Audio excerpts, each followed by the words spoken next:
and say, man, welcome back to another episode of Chest to Stats Podcast, episode 81. I'm your host, TCal. Here to the left of me, got my co-host, Big Verse.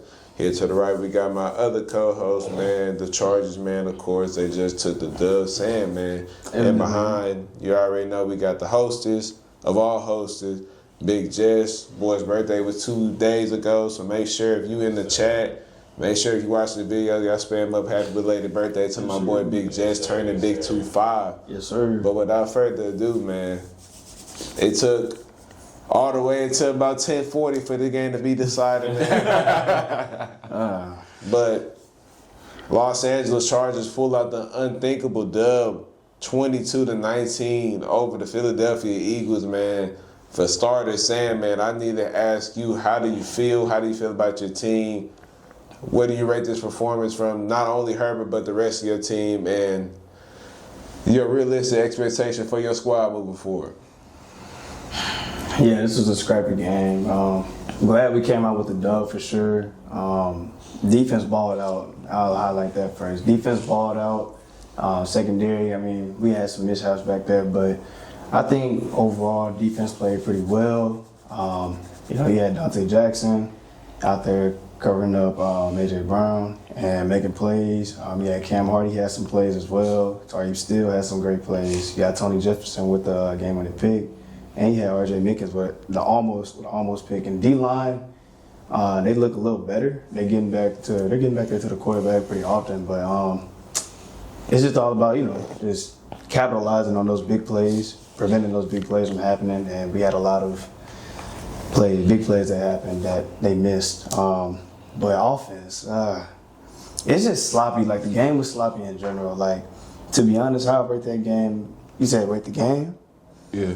That game was like a 6, maybe like a 5. Honestly, like it really wasn't like defensively. If you're a defensive player, you love that type of stuff. I was both offensive and defensive, so I like it. I like the defensive side, but offensively, I like to see some flash. And I know we're talking about the Chargers here. We're talking about the Eagles, who's had a not struggling offense, but a standstill offense in a sense.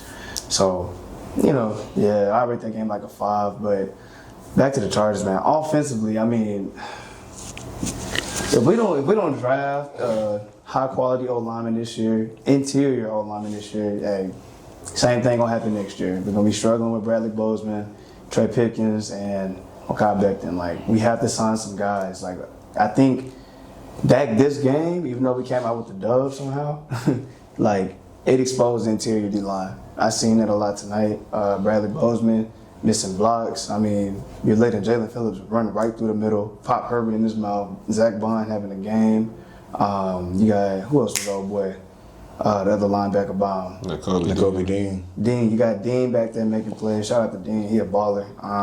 And it's just making it hard for Herbert to, I guess make a play in a sense, you know what I'm saying? So all that pressure and everything, to get the line closing in on them, the pocket closing in on them. Also the receivers, man, we gotta get open. Like, we gotta make plays. Lad, you are wide receiver 1. You only had 1 catch for 12.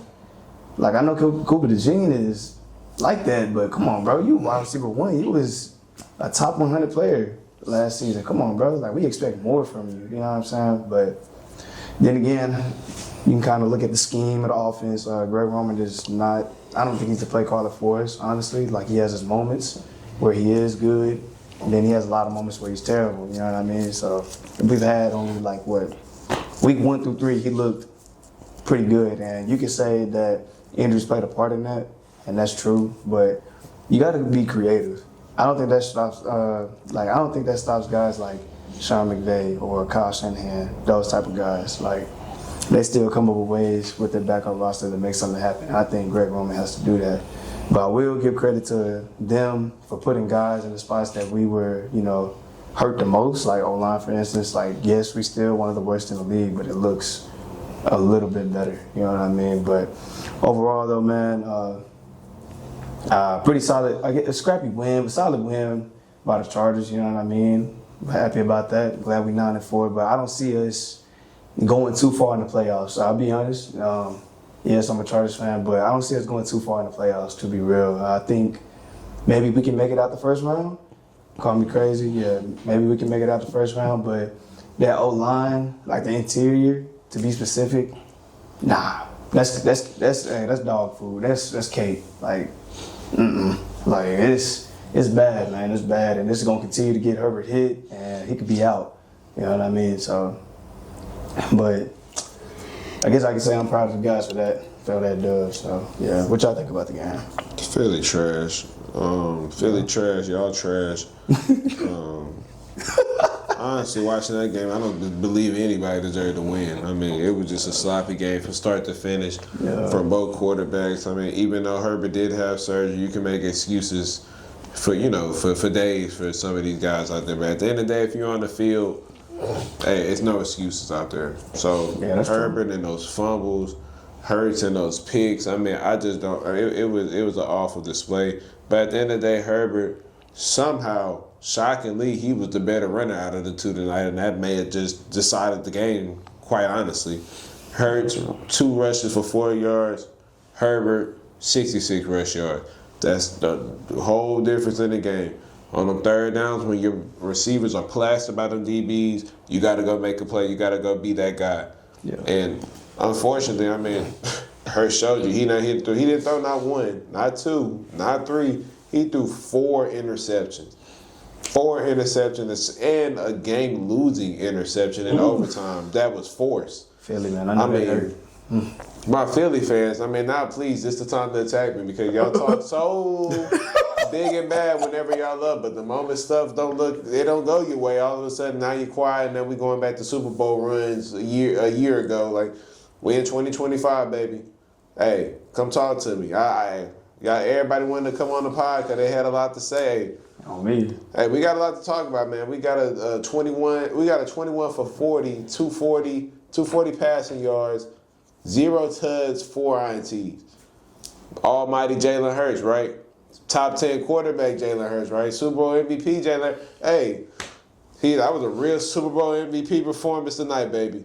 I mean, that was just piss poor. Like, he missed throw after throw after throw, late on reads. I mean, just not comfortable making any type of throw if it's not wide open in the middle of the field. Like, it was a glaring weakness in that game that it's easy to neutralize Philly when you can just stop Saquon and force Jalen Hurts to be a quarterback. Yep. Not a running back, a quarterback. Yep. And whenever you put the ball in one's hands, it's a lot of inaccurate throws. His best trait is running out of the pocket and just being an extender of a play on the move. Him in the pocket, man, hey, that's great. That's a win-win. Yeah. And especially playing players in the NFL that has to fear legs over an arm. That just shows how I just want to get you Google because I waited 3 hours, bro. We sat here for 3 hours and I didn't hit my parlay and the game was bad. Like, come on, bro. Like, Jesse, Charles, we really wasted our time on that. I did tell y'all though, don't bet on that game. Oh, I listen. But I was a 4 for 5 though. Like, it's right there. Yeah. But at the end of the day, I don't think either team should feel confident moving forward. Philly been falling apart with 3 consecutive losses in a row. The Chargers. We hanging on by the thread, honestly. Y'all in a game with Philadelphia, and they tried every which way to give y'all the game. Yep. And I mean, it's fortunate that y'all was even able to pull it out the way that y'all did. I mean, down three to these guys, 3 interceptions at the time. Jalen Hurts, like Super Bowl MVP Jalen Hurts, 3 interceptions before the 4th in overtime. Like, it's crazy. Y'all should know. No. And it's I agree with you, bro. Like, I'm gonna give credit to Herb, bro. I ain't gonna lie. I'm gonna give credit to Herbert only because, you know, he thugged it out. Situation. Yeah, he thugged out. You know what I'm saying? He showed his toughness and everything like that. And as a quarterback, you gotta do things like that. You gotta take command, as my boy Charles says. So, like, him getting them rushing yards, getting them first downs, that really helped us. He missed a lot of throws as well. And I understand your offhand gotta hold the ball, you know, tight. He had a lot of, you know, turnovers and everything like that. But I don't know. I'm gonna give him I'll give him some props. I'll give him some props on that. Shout out to Amari Hampton and that boy Kamani Vidal. They did pretty good as well. They had some good runs out there. They helped. But we gotta find a way to get the ball out to Lad, Keenan, and QJ more, and Gaston as well. We got some weapons, but it's like It's crazy. Like last year we ain't had the receivers. Now we ain't got the O-line. It's insane. Like you're gonna always fix something in the NFL. There's always gonna be something you're gonna have to it's always mask gonna up. be a weakness. Something. But even with that being said, I was impressed by what I seen from the Chargers. I'm not gonna sit up and act like it was a perfect game. It wasn't by any means of the stretch, but that defense showed me something. Even though we all look at Jalen Hurts for who he is, I mean, they still had to force 5 turnovers. Yeah. They still had to force 4 picks and convert on those and force a fumble. It's the first time in my life I've seen a game where 3 turnovers happen in the same play. Never in my life have I seen that. This was the sloppiest game I've ever seen in my life. Yeah. And I played D3 football. So hey, I'm just keeping it a beam, but at the same time, like, Herbert showed me a lot. Amari Hampton first game off of injury. I mean, that's running back 1 for y'all for sure. But Vidal's not a bad option whatsoever because he showed me something as well. That's gonna be 2 right there. Third down, Keenan made some huge plays. When the passing game wasn't available, y'all leaned heavily in y'all running and attack, and that read option was killing Philly the whole time. Since they were being so aggressive by sending Bond and Dean and every once in a while the safety on the blitz, he was just waiting for that defensive end to be undisciplined and crash, and y'all just took that to the outside. That's what got y'all in the field goal range. And the first play of overtime, that's what got y'all into the scoring range to kick the game winner. Yep. And even when y'all bent, y'all didn't break. The defense held their own, and surprisingly, y'all are still within striking distance of the Broncos. And if you sweep them, now it's a whole different ball game. And we have to show nothing but respect. Yeah. I'll give you your props too, because you're the only person up here that said the Chargers were going to make the playoffs. Yeah. So I'll give you your flowers. It seems like that's a likely occurrence, especially with what happened on Sunday night. I want to ask you, so what did you see from Herbert tonight? Like, what is something that, I guess, impressed you? You said you seen things from Herbert, so I was thinking, like, okay, let me ask him. Well, see, for as athletic as he is, he hardly ever uses his rushing ability. But because his O-line is so porous, and because he's not going to be throwing the ball as efficiently with that surgery-repaired hand, it's kind of necessary for him to have to move around and evade in that pocket. And for him to be as decisive as he was, even with the 7 sacks, he wasn't scared to scramble. He ain't have happy feet. He was just trying to step up into open lanes. And Philly's defensive line was good enough to crash, but even then, he took advantage of those opportunities. So that's good on his part for sure. I was gonna say, T, what are some positive things that you've seen tonight from the Chargers? Like, what are some things? I know it's minimum, but what did you see? I mean, I have a relatively good defense. I mean, outside that one big rush from Saquon, I really held him in check for the most part. I mean, limit Hurts to 4 yards. I mean, that's always a win. But,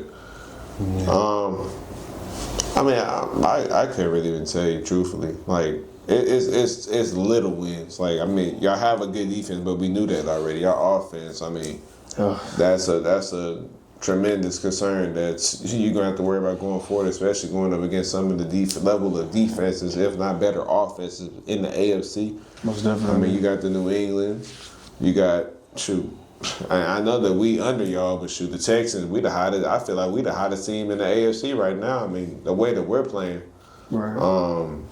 Buffalo, with their offensive firepower, with Josh Allen by himself, I mean, yeah, it's kind of good that you got the win against the Super Bowl champs, of course, but that ain't the same team from last year as it is this year. So, I mean, that's crazy. That's how it is with both of the Super Bowl champs. Literally. So, beating them don't have the same level of, like, like mystique to it. Like how you used to, like, beating the Chiefs when they were really good meant something. Like, beating them now is just like, we did what we supposed to. Yeah, we never felt like that. So, like, even y'all winning, it don't feel like it was just some humongous upset. It was just like, oh, y'all beat Philly, like, shit, who next? Like, and it's crazy because y'all were the underdogs too, but y'all didn't play like it, like, whatsoever. Like, y'all weren't scared in the moment. Y'all got to overtime and y'all executed on the offensive and defensive side of the ball. Y'all moved down methodically, and even though y'all settled for 3, it was an efficient drive. I'm not gonna sit up and fake it.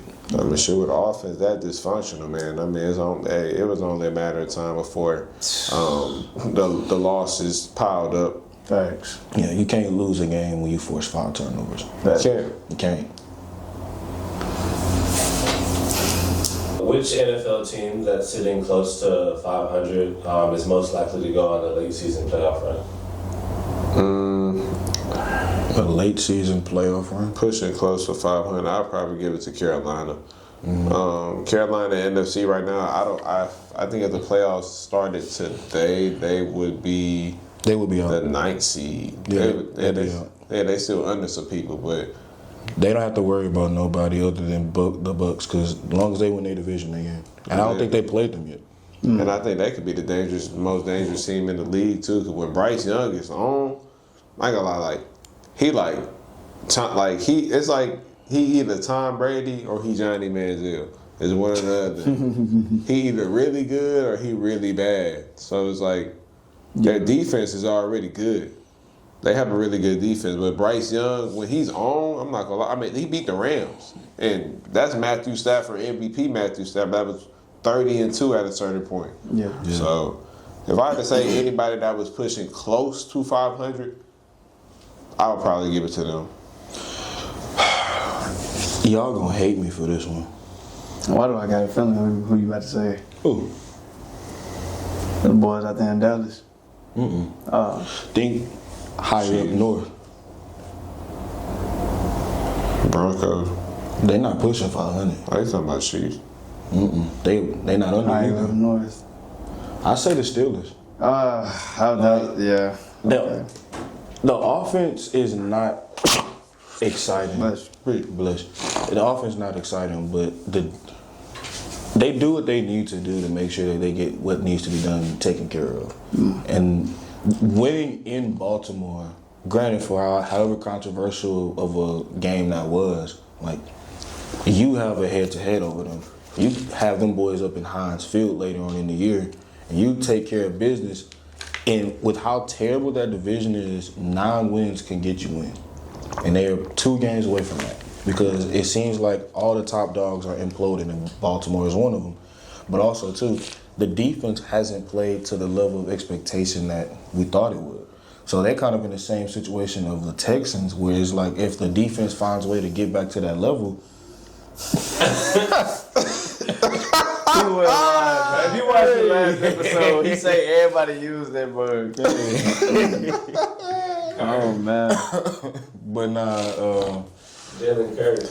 that's Uno. That's Uno. But nah, if that defense finds a way to get to play to the level that it's monetarily valued at, then the Steelers, they could make some. I'm not saying they could make some noise, but hey, they could do something.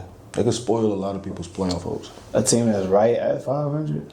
No, no one's at 500 except for the Cowboys, but anybody within that realm. That's close. That's close. I was finna say Detroit, but that feels like a cop out.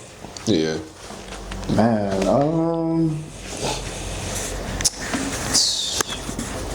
It's that's a few. right at it. It's only It's a few of them.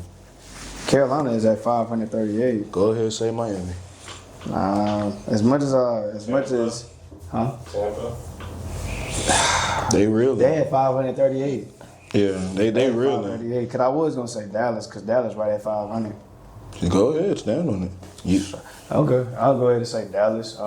Even though that they have their problems defensively, I think offensively, like, they make a lot of plays. Dak is playing some good ball. Got George Pickens out there looking pretty good as well. CD, he's there at times, you know what I mean? But it's a pretty solid team, and they got a pretty solid schedule. Well, they got a pretty easy schedule other than us, like, coming up. So I feel like Dallas, they could possibly be in that hunt too. That's what I'm thinking. Yeah. Well, no, the Dolphins. I was just looking at the schedule. They got the Bengals, Buccaneers, and the Patriots. They play nothing but desperate teams. Oof. That's gonna be interesting. But the fact, wasn't the Dolphins like 2-7 at one point? Yeah, probably. The fact that they even are still alive is like, you kind of had to give McDaniel another year off of that alone. Trust me, shoot, man. They're gonna be a high commodity. He gonna be on the hot seat, but he gonna keep his seat. No, I'm talking about he gonna be a high commodity. They let him go. Nah, He facts. turned that boo boo around. A-Chain, if it wasn't for the record, he'd probably be in conversation for Offensive Player of the Year. Nah, facts.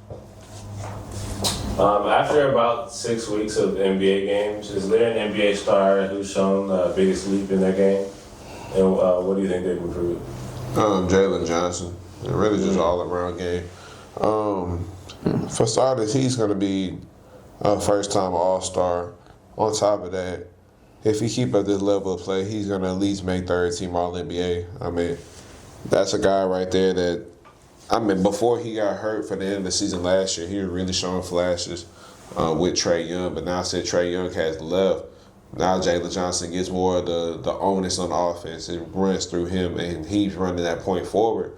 So instead of him maybe averaging a cool 18 with 8 rebounds, now he's giving you 24, 12 rebounds, 8 to 9 assists per night, a couple steals and blocks. I mean, he's more active, his usage is going up tremendously, and obviously the team benefited from it, going through somebody with that level of size, playmaking, and efficiency as well. I mean, I'm not going to say he's 50, 40, 90, but I mean, if you go check his shot charts, he's pretty close to 50% on a night in, night out basis.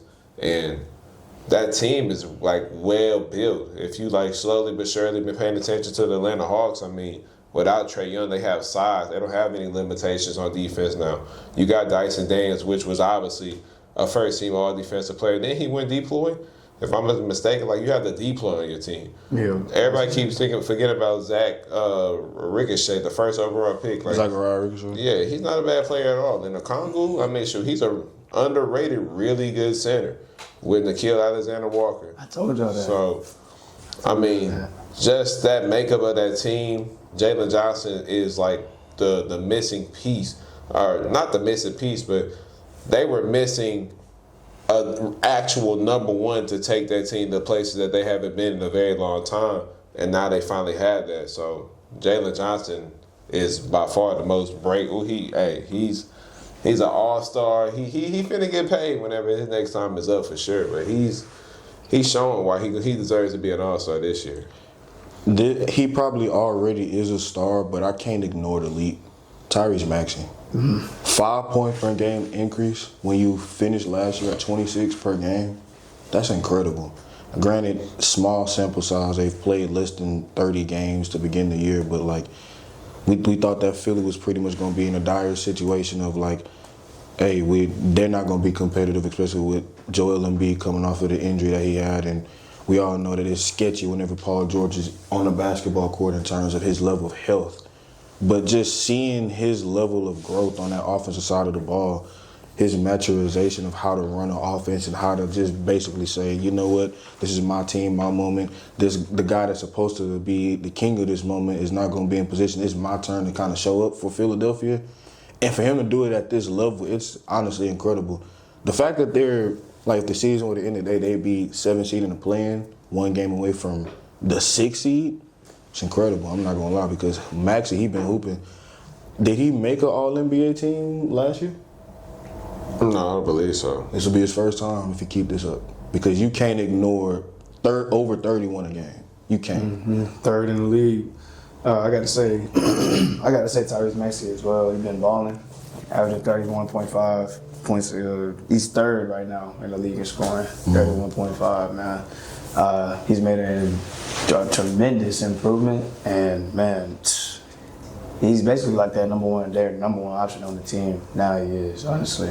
He's took a huge leap, even without Joel Embiid being there all the time and PG taking a step back. Tyrese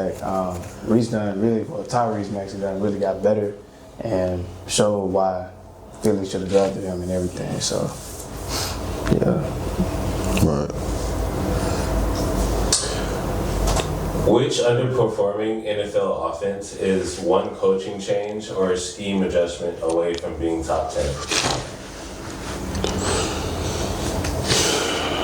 That's a good question, bro.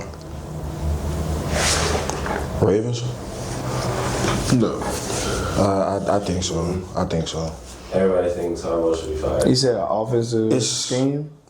Either an offensive scheme or a coaching change is all they need to be a top 10 seed. Ravens, like I said, they're in an identity crisis. I called it months ago, bro. Like, they had over 200 yards rushing against the Steelers with all that big name talent that they have. Even though they're not playing a great season as a unit, there's still a bunch of great players individually on that team, and you have over 200 plus yards on them on the ground. This is the first time we've seen Lamar use his legs, and God knows how long since he came from his injury. There's no way in hell you lose that game.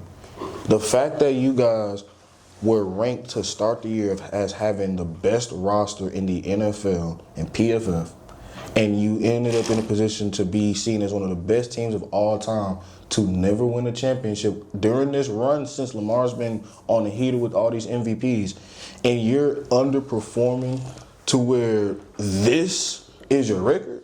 It's crazy, though, because it's like we sit up here and think about the Chiefs as the most underperforming team in the NFL just because they got a big brand in Mahomes and Andy Reid and Kelsey and Chris Jones. Don't let that distract you from the real biggest disappointment in the NFL in Baltimore, because that offensive side of the ball is legitimately awful.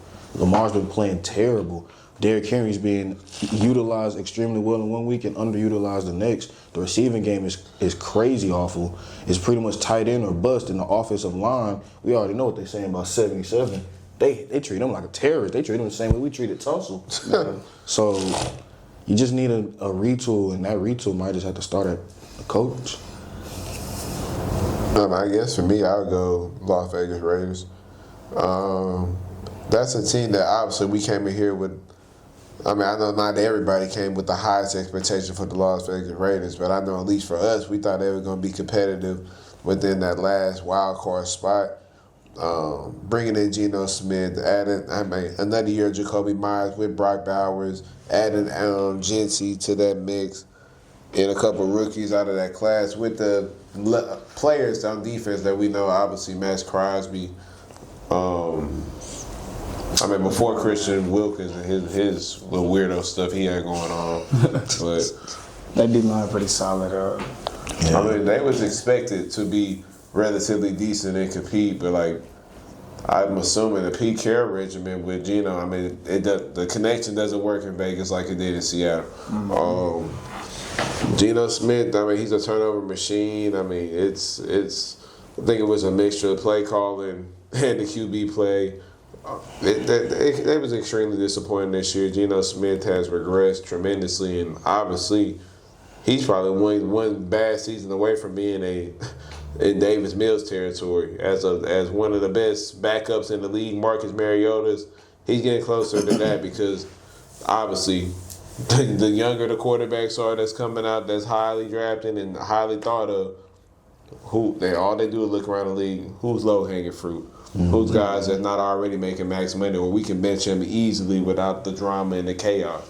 Yeah. I think Geno's making 45, maybe that. I'm gonna have to look up his contract, but that's an easy contract to bench. It's 2 years, and that 1 year gets real nice to try to get rid of. Exactly. So I'm like, it's no problem with benching Geno Smith, and no, you don't have nothing to worry about. So, I would say the Vegas Raiders have been the most disappointing team. And if they had a coaching change, because I think a coaching change will be able to unlock using their top weapons on a week-in, week-out basis. There's no way Brock Bowers isn't eating this year.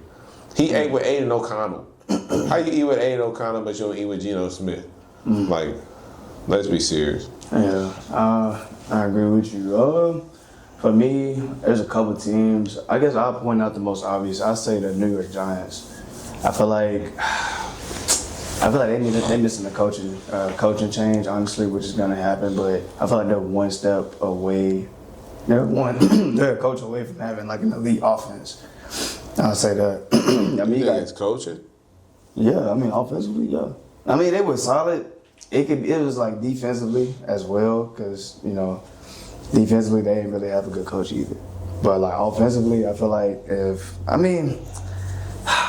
boy Brian Daboll was utilizing Dart the right way, but I think the only critique is the fact that they used him so much as a runner. It put him at risk with so many concussions.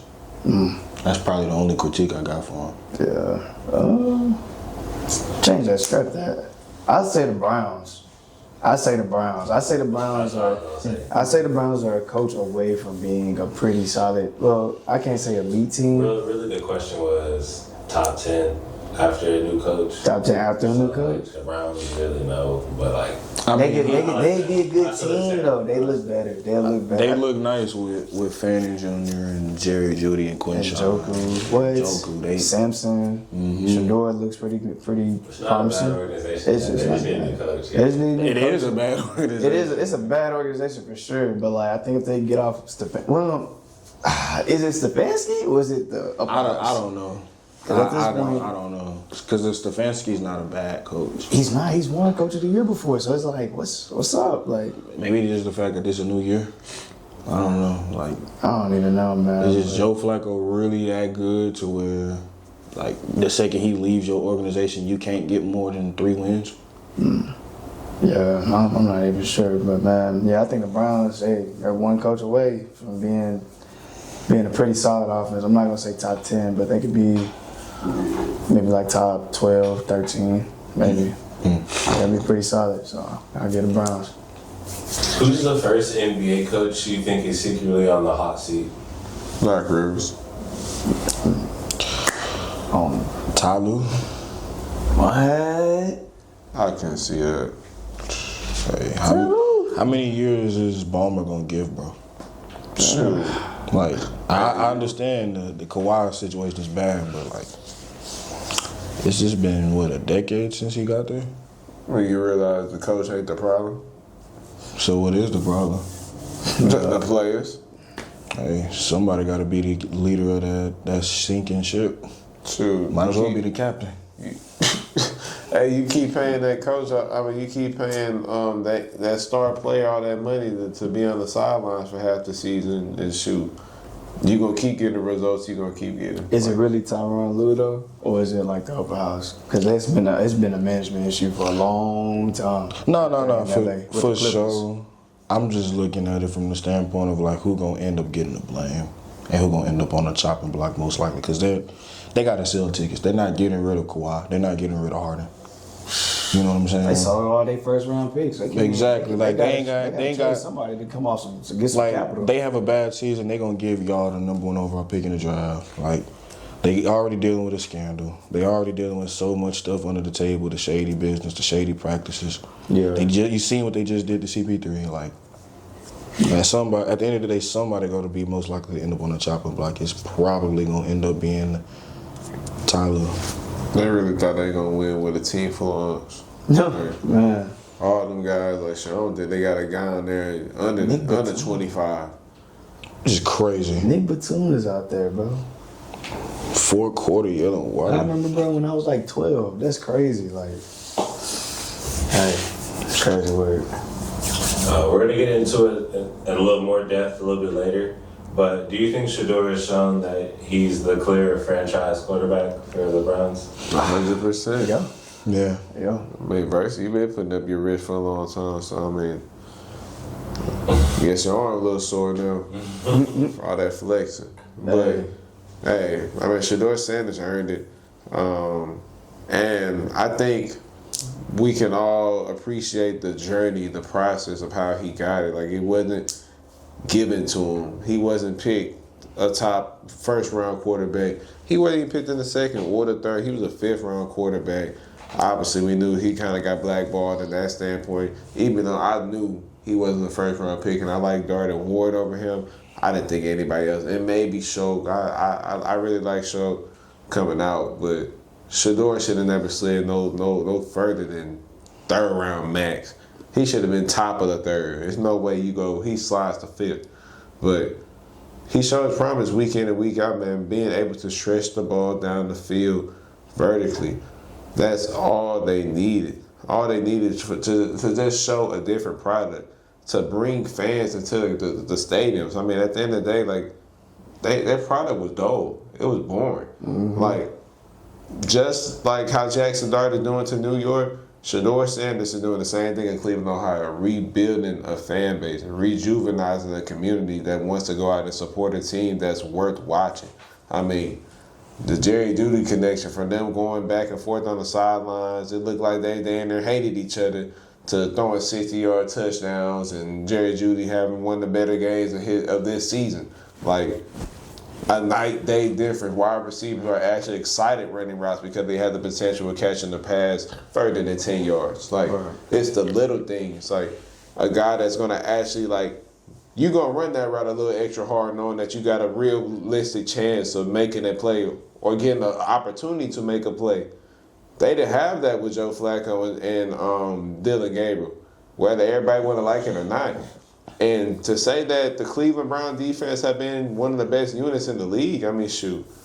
They wasn't in it against arguably the worst team in the league. I mean, Tennessee putting up 31 points on that defense. Man. And Shedeur still being able to go toe for toe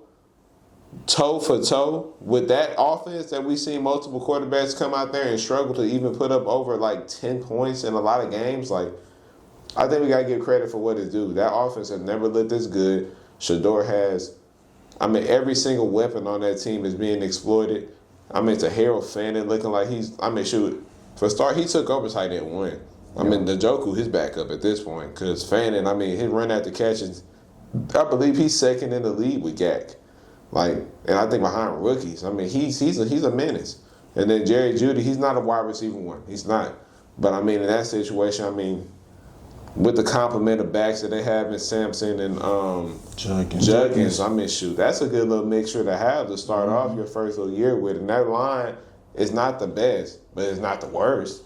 It's an okay line. And you've seen Shedeur. He's just, you need game reps. You need game reps to get better. And that's all Shedeur got was an opportunity to have game reps in another week of preparation in the NFL. It's not easy going out there and going up against pros and veteran defensive coordinators that confuse rookies for lunch. That's their lunch. It's confusing a 22, 23-year-old rookie that's new to the game.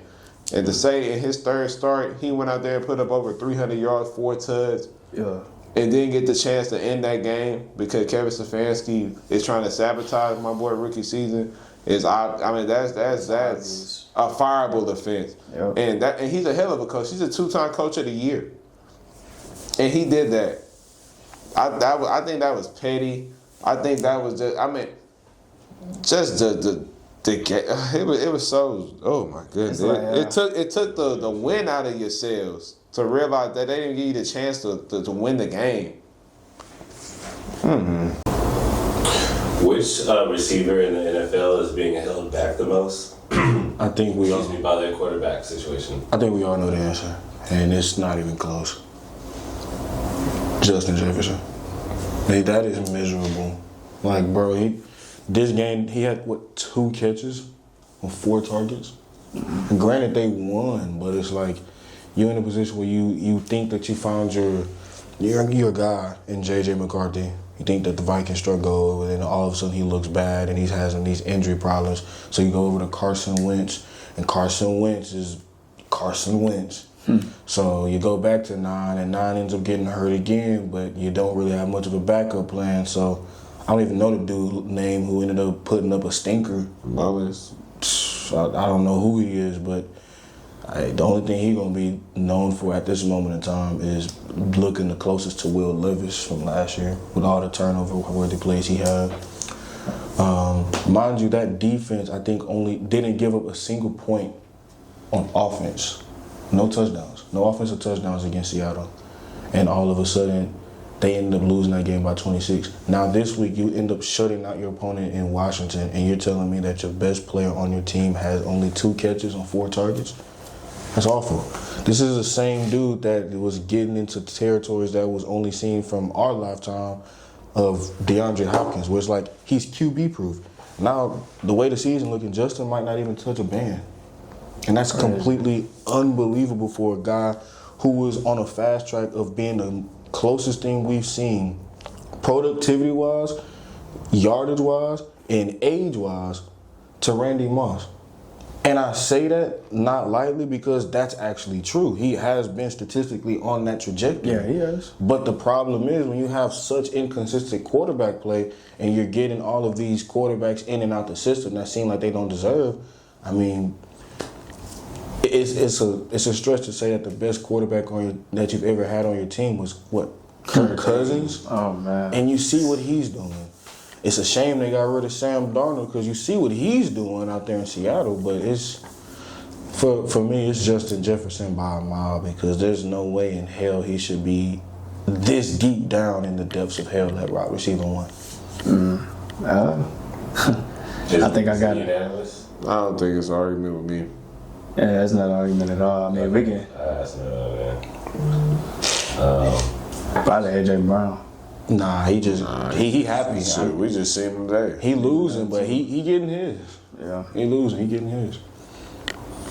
Which NFL team has the most fragile success? Meaning one injury, one bad week, and everything collapses. We're looking at him, the coach. Yeah, I mean, that's, yikes. Sit there and say you lost your quarterback and your backup. Started the year 8-2. I say the Jags. Who's a fragile piece in that? But like, just if they lose, everything's in jeopardy. So whether they lose, whether it's an injury, whether, like, regardless, if one bad thing goes wrong, their season is kind of in jeopardy. Probably just So like just the second that they have a bad 60 minutes, it's just the season's on the line. Yeah. Oh well, then at that case, then honestly Detroit. anybody in the NFC North, like the Bears were the number 1 seed in the NFL, and one game dropped them all the way to 7. You know what I'm saying? And Detroit, who's behind them, already dropped 50 on them and won by more points than the amount of points that the Bears scored in that same game. You know what I'm saying? So it's, if they find a way to get knocked out of the playoffs because they end up winning 10, 11 games, but can't find a way to get second place in the North, that's not a sight for sore eyes. I can tell you that right now. Is there an NBA role player that you think deserves a starting job somewhere? NBA role player that deserves a starting job. I should go. I don't know if you want to consider Nikhil Alexander-Walker a role player, but I really liked him in Minnesota, and he is doing really good things in Atlanta right now. And I guess he's kind of getting his flowers right now, so I'll just say he deserves a bigger contract. I say Aaron Wiggins from the Thunder. I think he could be a starter somewhere. He's pretty solid, good shooter, could play defense, little wing defender that could shoot. He's been very impressive this season as well. So yeah, I'll say Aaron Wiggins. I guess I can't go wrong with what I've already seen because he was a starter at one point. Why not Anthony Simons? Just a bigger role than what he's getting in Boston. Sure, he can't guard. Yeah, it's a lot of starters in the NBA that make a lot of money without playing a lick of defense.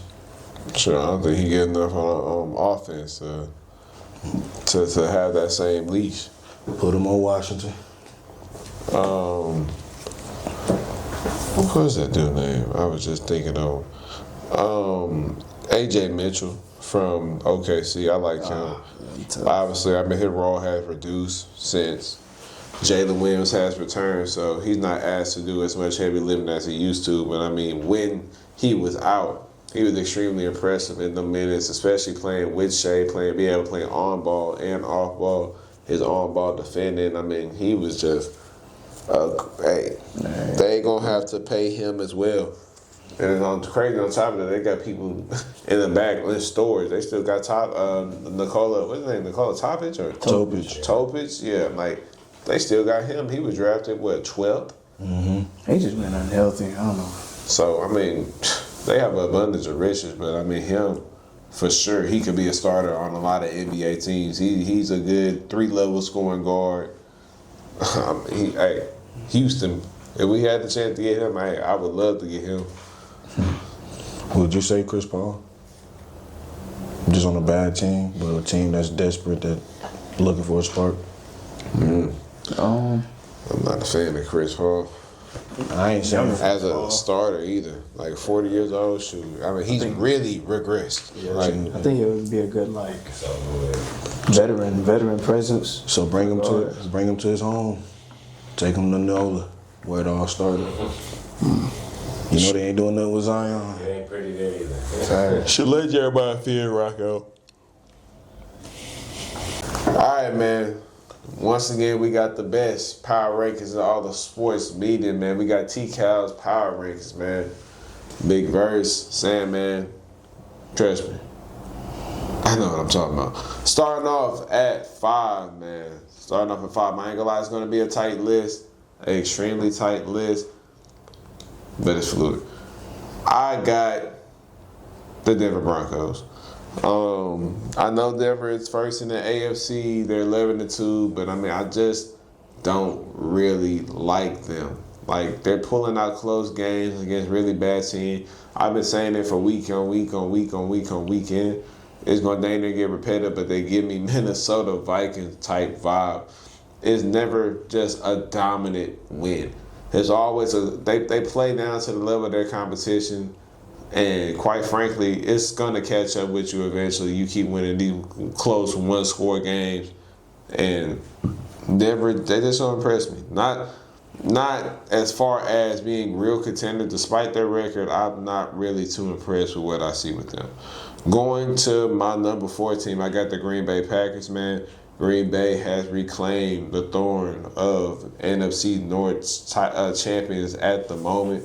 Sitting at 9-3-1. Jordan Love is looking extremely impressive with Christian Watson emerging as this clear-cut wide receiver 1. Jalen Reed coming back off injury was clutch, putting in about 50 yards. I mean, Josh Jacobs, he's the bell cow for a reason, but also they got Eric Wilson in the backfield with a 1-2 punch.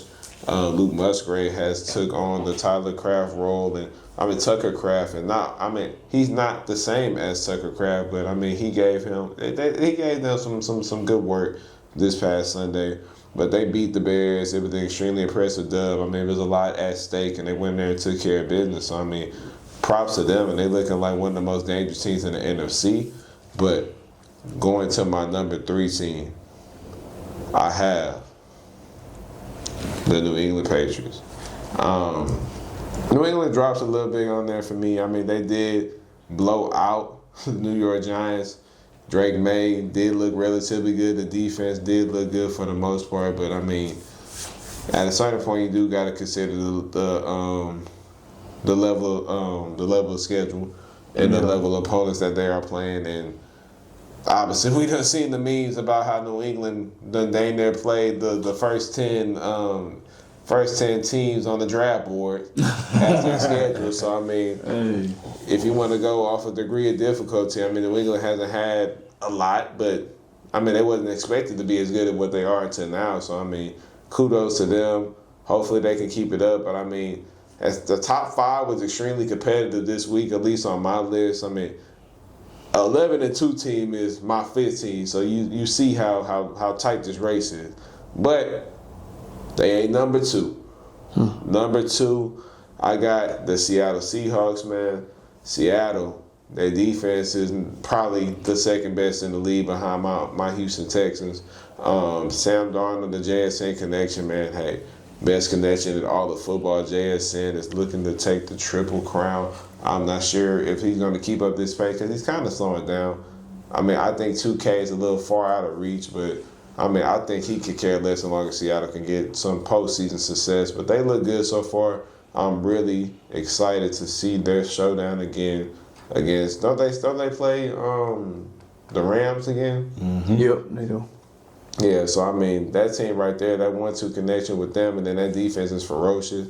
The rookie that they got out of South Carolina in the second round, I don't know how to spell his last name, but I know his first name is Nick. Number 3 on Seattle. Emma That's a dog. They drafted a dog. That secondary, man, they trying to mimic the Texans. I see what y'all trying to do. Y'all got Woolen, they got Witherspoon back too. They got Nick Emery. Kobe Bryant's playing some really good ball. Ernest Jones has been the signing of the year. Leonard Williams too. Yeah, Leonard Williams, a rejuvenation. That team right there looks extremely dangerous. And the NFC will be in an extremely competitive conference to watch this year in the playoffs. It would not be any cakewalk for whoever AFC got to play out of there because that is the gauntlet. But as my number 1 team, I think we should all know it's been, they had a little shaky last week, but they bounced back this week. Give me my Los Angeles Rams. going there to Arizona and took care of business, spanking that butt. Matt Stafford, once again, man, had a field day on them boys. Puka Nacua, I mean, the highlight said it all. I mean, Puka Nacua was the man amongst boys, 7 catches for 167 and 2 tugs. Oh, my God. Corum, 131, 128 on the ground, and then you got Kyron Williams with 97 total. I mean, they did whatever they wanted to them boys. And I mean, the Rams had one little slip up against the Carolina team that's sneaky good. But outside of that, I think the Rams have established that level of dominance all year long, especially the amount of opponents that they played. I mean, it's justified why they should be number one on everybody's list. Hopefully everybody agrees. So my 5, Denver, 5, 4, Green Bay, 3, New England, 2, Seattle, 1, Los Angeles Rams. Fellas, take the floor away. Same teams, different order, not as usual. But y'all gonna hate my list. I'm not even gonna hold you. That means Jesse gonna love it. I'm good judge of that. Honorable mentions. This isn't a bias or anything like that, but I got the Lions and the Texans. Lions with their backs against the wall. The fact that they're outside the playoffs at 8-5, that's a crime because of how electric that offense is. And then the Texans, we're the hottest team in the NFL outside of the Patriots, and that's by default because the Patriots on a 10-game winning streak. So it's like we have to give them respect that it's due. Number 5, give me the Broncos. The offense is still a little bit shaky. Now, they have performed better, but again, it's against the Raiders. But even with that being said, the defense is one of the only few that could even come close to the level of the Texans. I'm not saying that they're as good. I'm just saying that they're the next level below. And I think that we can all agree with that, with the level of pass rush and the back end they got with Surtain and Bonito and Derek Wolfe and all those boys. Bo Nix has been playing relatively well for his second year as a starter. Sean McVay got them boys competing for the number 1 seed in the AFC. And the team that they're competing with is number 4 on my list, the Patriots. Again, yeah, it's the meme of having them with 10 straight wins against the top 10 opponents in the draft order. That's kind of crazy. But I think we also got to give credit to where it's due. Like, it don't matter who you play. You can't choose your schedule. You just got to go out there and perform. And that's exactly what they've been doing. So I'm not going to sit up here and hate on them whatsoever. Drake May, the only person that's relatively close to Matthew Stafford in the MVP race. And for good reason. He's been lighting it up in a quiet yet calm and efficient way. 3, give me Seattle. I think that they're a very, very great team that has the chance of possibly representing the NFC in the Super Bowl. And I don't say that lightly because this team, again, their only weakness is a hypothetical. Like, it's what does Sam Darnold look like in the big game? Everything else is good. The running game is good enough. The O-line is amongst the best in the league, and it's underrated, as is the receiving game. Hardly anyone's been able to stop JSN, and even when they did stop him, they still won that game outright without even being close. The defensive line, you mentioned all those defensive players. You ain't even mentioned DeMarcus Lawrence, who's having a resurgence in his career, too. He is. Mm-hmm. So the back end is crazy. The linebacking core is crazy. The front four is crazy. The coaching staff is crazy. Clint Kubiak, which is Gary Kubiak's son, he cooking us. So you know where he got that from. Like father, like son. Seattle's just looking extremely dangerous. Number 2, just by default, because of the fact that they beat them, give me the Rams. LA has been a monster on that side of the ball on the offense. And I'm not going to overreact because of the fact that they gave up a freebie to the Panthers. Everybody loses games that they shouldn't lose. If you don't believe us, he lost to the Giants and they're 9-4. We lost to the Jaguars and we're 8-5. So they have those opportunities where they can still have a guy like Devontae Adams have an off night and it won't even matter because you don't notice because they dropped damn near 50. Oof. And then the defense has been putting in work too. But I'm not gonna lie, number 1, I'm sticking with those boys up north, the Packers. I'm sorry. Number 1. I can explain. Number 1. I can explain. Man. What? That's crazy. Just dropped your letter grade so much. Sorry, man. Well, let me sway you, my brother. Can someone tell me how Jordan Love's been playing this year? Can somebody tell me how Josh Jacobs has been doing this season? Can somebody tell me how Micah Parsons has been doing in the new scheme? Can somebody tell me how that defense has continued to elevate from the start of the season to right now? Can somebody tell me how Matt LaFleur has found a way to galvanize his troops to vault all the way from one win in the NFC North to what I told you, not going damn near winless against those same teams, sweeping the Detroit Lions, who y'all picked to go to the NFC Championship, then all of a sudden knocking off an extremely high Bears team, humbling them to drop them from 1-7. Can somebody tell me how they're probably the only team outside of Seattle that could contend for that NFC Championship? Can somebody tell me how this defense is extremely elite, how this offense is still getting going, and how a fantasy gravedigger in Christian Watson is all of a sudden rejuvenized his career to looking like a legitimate number one receiver in that offense, with Romeo Dobbs on the back end, with a guy like Tucker Kraft that's out for the season, and that offensive line that's still finding a way to impact the game on an extremely different level in cold weather. It ain't too many teams that I think that I would take over Green Bay right now, and I think that that's just because of how elite they've looked over the past few weeks. They gave them some freebies too, but man, they look really dangerous, and they got a chance to prove it against Denver this week. I'll rock with that. Shit, man. All right, for number 5, I'll go Denver. The Broncos. Broncos, pretty good defense. One of the best in the league, of course. But I don't know. I'm not too high on the Broncos, honestly. But I give them 5 just because of their record. 4, it's my sneaky good team. I'll get the Texans. Y'all's defense ability to like shut down like another team's or the opponent's offense is insane, and I feel like that alone can take y'all pretty far in these playoffs, man. And then y'all got CJ back, and you know he's getting back to himself. So I put Texans right there at 4. 3, I'll go to Patriots. Yeah, they had like a little cupcake schedule, but hey, like you said, you don't choose who you play. You just play the game, get the dub, and that's all you can ask for. So they've been pretty impressive. So is Drake May, so is Trevion Henderson, and Stephon Diggs, Kyle Williams, you name it, man. Hunter Henry, all those guys. Number 2, I'll go the Seahawks. Most definitely go to Seahawks, man, at number 2. Elite defense, damn good offense as well. Jason having like the best season of his career. I mean, you got Sam Darnold. He's having a pretty good year as well. He's been playing pretty well. And the defense has been balling. You know what I mean? And then number 1, I got to go to Rams, of course. I felt like I keep saying, I feel like they're the best overall team, like the overall best team in the league. Offensively, they're elite. They just put up, 50 points on Arizona? I mean, crazy. And then defense, I mean, they locksmiths over there, man. So I got to go to Rams at 1. So my list is, come on now.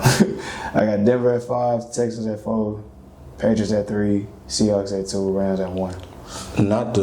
Before you go, Jesse, every team we listed got some heavy hitters next week that they got to play. Patriots host the Bills.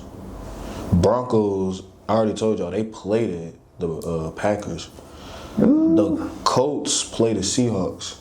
And even though it's no Daniel Jones, I mean, that defense is still not too bad for what the Colts can provide. And then the Rams go up against the Lions. That's going to be an offensive showcase. That's going to be Probably that's a money game for us bettors out there. So we always talk about how, well, we keep bringing up how the Patriots beat the Bills, but who have the Bills beat this season? Like that, the Bills is not a credible win this season. So I still am going to continue to say that the Patriots have a cake schedule, but they basically remember when the Mavs had like a cakewalk to the finals. Not the Mavs, the Celtics had a cakewalk to the finals. Kind of what it feels like. So I think the thing with the Bills is we give them the same treatment we've been giving the Chiefs, where it's like benefit of the doubt because they've been here before plenty of times, but because they obviously look way better than Kansas City, they have more of that doubt compared to what we see from the Ravens or from Mahomes or from the Bengals.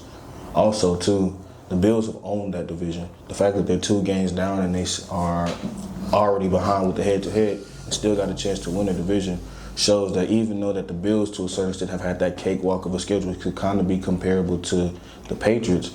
And the best win of the Bills is against a team that's currently in the playoffs in the Steelers. Well, they've been playing well up to this point, and I expect them to continue to play well. To at least the standard that they've used to get them to right now. So for that, Amari, I'm going to give you an A-. Charles, I do like your list, but I don't trust the Packers as much as you do. And for that reason, you do get a B. And Tyler, I do also like your list. The Rams and Seahawks have shown to be consistent, really good teams. I say what I said about the Patriots, but they have a good record. Same thing about the Broncos. And we'll see what happens about the Packers. And congrats, you win this week with an A. Hey, okay. See, I would have liked to see my boy Mario win because he said them Texans, but you know what? I'll always be, I hate with taking the dub per usual. Selfish. I take it.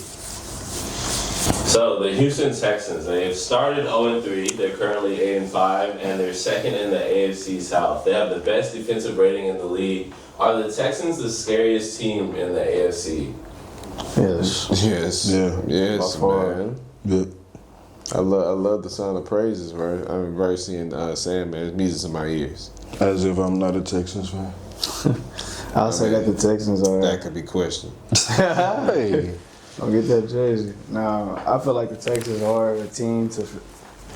The Texans are a team for sure to be worried about. Like I said, the defense's ability to suffocate the opponent. To suffocate the opponent's offense, man, it's just crazy. Like, you got Petrie back here smacking people like 119 miles per hour, man. You got Neil Hunter you got to worry about. You got Will Anderson. You got that whole interior D-line. You got the linebackers up there making plays. You got Kamari. You got Derek Stingley. You got, what's the old boy name? The other one from Georgia. Lassiter. No, the other one. He from USC. Oh, Bullock. Bullock, you got Bullock back there. I mean, they got a lot of playmakers on their defense. And offensively, I mean, yes, it's at a standstill at sometimes. Like it's at a standstill, but they still get the job done. Like the run game is decent at times, but I think all they need to do is lean on their defense, man. And we've seen teams win with the mid offense, but an elite defense. You know what I'm saying? We've seen it in the past, and now it's like the Texans have brought that back. I heard him make a comparison to who was it? The Ravens back then. Can't remember what team, what year, but yeah, he made like a comparison and everything. So yeah, I think the Texans are a team to be worried about. So I think we're the scariest team in the AFC. I think we're getting hot at the right time. We have the best defense in the National Football League. It's not even close. If bend but never break defense was a thing, I think the Texans are basically that Thompson. Outside of the little goal line, little push with Kareem Hunt, we gave up 3 points. The rest of the game gave up 3 points. I mean, defensively, we was flying out there. I mean, even though Will and Daniil didn't get home, I mean, the pressure was obvious. I mean, the level of physicality that we played with on defenses, I mean, it's a blessing to say that that's our defense because obviously what Amari just said, I mean, that team reminds me of 2000 Ravens when they won. I mean, pretty much that team, if they could get to 13, and not for us, obviously it's a new day and era. I say if our team can at least get to 20 points, our defense can hold up the rest of it. They can hold up the rest of it despite how good the offense is. I mean, the top level quarterback talent we done went up against this year. And we held our own from Matthew Stafford to Josh Allen to Patrick Mahomes. I mean, the list goes on and on. We held our end of the bargain every single time. It's just our offense. Our offense, I mean, I think we low-key took a step back this week. But at the end of the day, CJ showed me some things. I mean, he didn't turn over the ball in the biggest game because that was a humongous moment for him. And even though things weren't going his way, he was missing some throws. He wasn't perfect at all. I can sit here and be the first one to admit he never folded. He didn't make the stupid play. He didn't go take any unnecessary risk. He understood that if I play complimentary football, even the 3-9 and we just shift field position is major in games like this instead of throwing picks or trying to play Superman and then they, mistakes happen and they in short fields. I mean, he is being way better with his ball management. And that pays dividends because the defense has a lot more yard to guard instead of them having these short fields. Nico Collins is finally being utilized as a wide receiver one that he is, giving him deep ball giving him deep ball opportunities, but also being able to utilize the middle of the field, which is his specialty. I think we're looking better and better by the game with him and CJ regaining that connection since he's been out with the concussion. But Jada Higgins, he's extremely impressive to me. I think he's coming along week in and week out, really establishing himself as that wide receiver too. I mean, he's at 6'4", 220. I mean, having two of them out there looking really scary. As we can see, he can get in and out of routes like the best of them at 6'4", 220, 225. Woody Martz has emerged as our running back one. Hopefully, Nick Chubb, everything is okay because, I mean, Dare Ogunbowale, I know you scored, but I mean, shoot, I was scared in that bar. I was terrified. I mean, I can't lie. I mean, all the bad he done. I mean, to the point he's been damn near unplayable, and he was the third down king. If you needed him to go in there and go block a linebacker or make a little clutch catch, I mean, sure, that was his role until he fumbled it away, literally. But him going in there scoring, I mean, that really made up for a lot. That put us in a position where now we own our head-to-head matchup not only against Jacksonville if it came down to us having the same record, but Kansas City and Buffalo. So we got room. If we just so happen to lose some of the games that we expected to win, we would still have room for cushion. But overall, I think the team is the most scariest in the AFC. I think our offense has room to improve, but at least as long as our defense is playing at this level, I like our chances against every team in the AFC. Yeah, I feel the same way. We've neutralized every single opponent for the most part on the offensive side of the ball. Even people that have probably given us fits has only been because we've given them a short field to work with. I think the things that I like to highlight is just how much of a philosophical change we've gotten to on the offensive side of the ball. We're used to seeing the big playability of a Stroud to Nico connection, or a Stroud to Dell, or a Stroud to Diggs every blue moon whenever that happened last year. But now we're literally living by death by 1,000 cuts, and that offensive philosophy has showcased its level of power whenever it's utilized right. When we put the players in the positions where they needed to be, i.e., Braxton Berrios minutes, limited reps with Christian Kirk, getting more reps with Jalen Noah, more reps for Higgins, limited reps for Hutchinson. I mean, we are a very damn good offense. And I'm not sitting up here saying we're going to average 30, but we're going to get done what we need to get done to move that ball. CJ, for all the people that sit up here and think that he's not a QB1, or for someone that thinks that Mills is better because of the fact that he went undefeated in a 3-game stretch, some of them plays that happened in Kansas City, hell, even against Indianapolis, Mills isn't making those plays. And that's all respect to him. I'm just being completely honest. I mean, even he would sit up here and tell you, like, he was just doing his job of holding the ship steady for when QB1 came back in the fray. But Mari mentioned it, our defense suffocates opponents. Everybody likes to focus in on Stingley Jr. as the best cornerback in NFL convos, or the best rushing duo in the NFL with Danielle Hunter and Will Anderson Jr. Petrie is a cornerstone player in this franchise, and we see that time and time again where he had a little bit of a drop off in performance after his rookie season. But then once D'Amico decided to utilize him the right way, then all of a sudden he ended up becoming a landlord in the trenches, because when he's in those trenches, he owns it. He's basically another linebacker when we're in the nickel package. So like the amount of hits that he's been making, the amount of tackles he's been doing, and the amount of improvement that he's shown us in coverage alone is incredible. Kamari Lassiter, I know that Sting is the best corner on the field and probably the best DB in the team, but I honestly see a lot of potential in what Kamari can do. I think he honestly has the potential to be just as good as Stingley, because his physicality is rare to find that in a cornerback. We already got ball hawks like Bullock. We already got people that stepped up in big situations like Mills. Shout out to you for signing. The defensive line has been obviously incredible, even with the loss of Tim Settle for IR. Hopefully we get you back for the postseason run. Please. But Tommy Tonga, he did his thing. Mario Edwards Jr., he applied that pressure as well. Derek Barnett also. I mean, we got so many rotational players that just helps out our ferocious defense. The linebacking core did a lot of great things. Aziz, he's so underrated, and for people that sit up here and just make it seem like he's a bad player just because of a couple of unfortunate events, he's a landlord in the trenches too.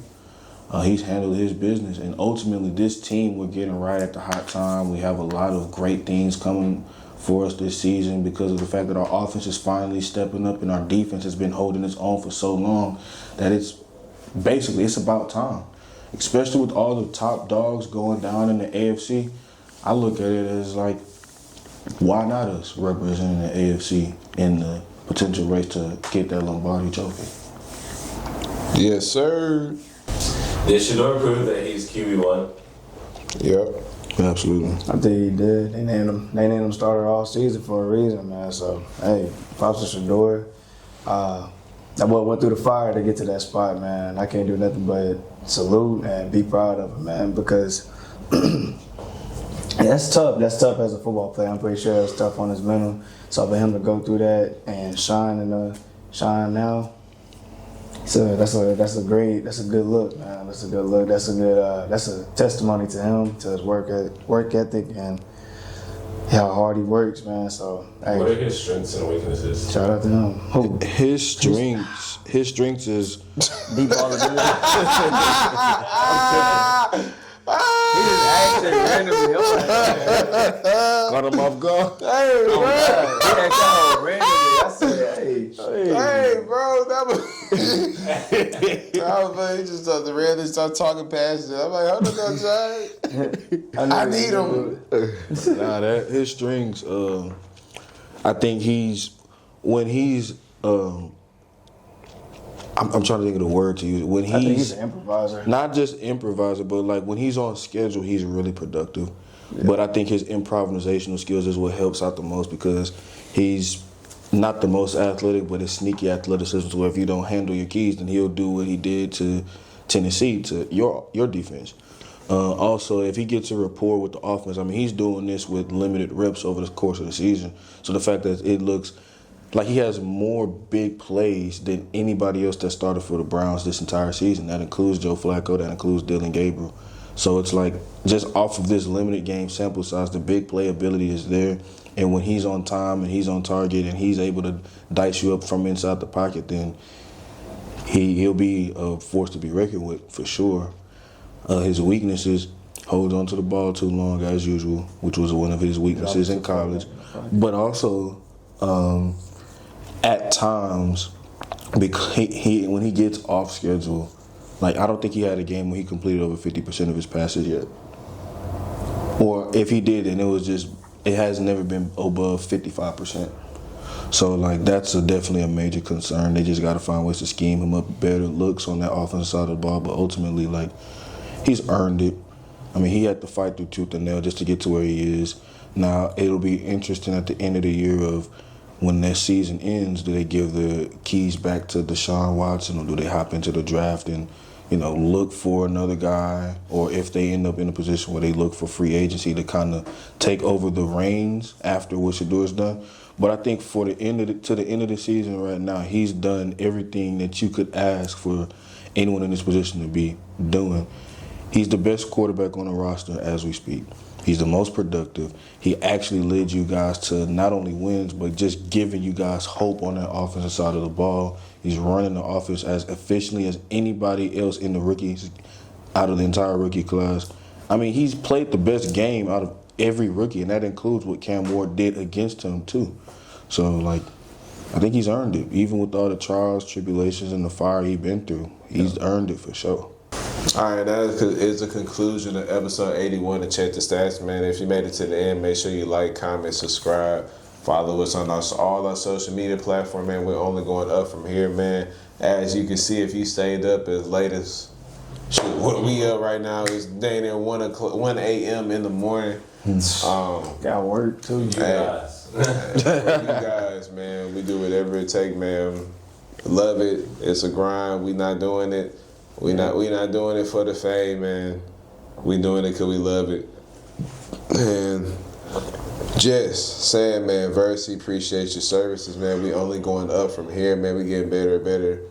New upgrades, like we keep saying, are coming soon, but more surprises are coming soon, man. To our loyal supporters, man, we appreciate you. Everything that y'all do, everything, turning up the channel, all that, I greatly appreciate it. But without further ado, Versi, you got any words for anybody that may be watching before we get up out of here? I'll make it short and sweet because it is almost 1. But that's the thing. We're doing it for the love of the game, for the viewers, for ourselves, for the growth, for the maturization, for the evolution, and ultimately for the success that we're inevitably going to get. And at the end of the day, that's facts. And if you ever need them facts, do us all a favor and check them stats. Yeah. Hey.